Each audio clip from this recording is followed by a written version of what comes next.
जमात इस्लामी की हुकूमत मुखालिफ तहरीक के सिलसिले में मिनी स्टेडियम में होने वाले जलसा-ए-आम में शिरकत के लिए कारकुनों की आमद का सिलसिला जारी है। जलसे से सेनेटर सिराजुल हक समेत दीगर कायदीन खिताब करेंगे। इसी हवाले से मजीद क्या अपडेट्स हैं जानेंगे अपने नुमाइंदे तनवीर भट्ट से। तनवीर, आगाह कीजिएगा, इस वक्त क्या सूरत हाल है?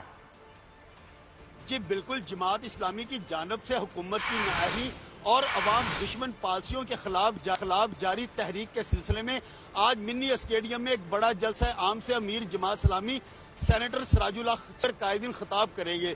जलसा गाह में जिला भर से कारकुनों की आमद का सिलसिला भी जारी है। मुंतजमीन का कहना है कि आज होने वाले हुकूमत मुखालिफ बड़ा जलसा भरपूर होगा, जिसमें कारकुनों समेत सिविल सोसाइटी के अफराद कसीर तादाद में शिरकत करेंगे। इंतजामिया की जानब से जमात इस्लामी को कोरोना SOPs पर अमल दरामद से मशरूत दोपहर 2 बजे से शाम 5 बजे तक जलसा की इजाजत दी गई है।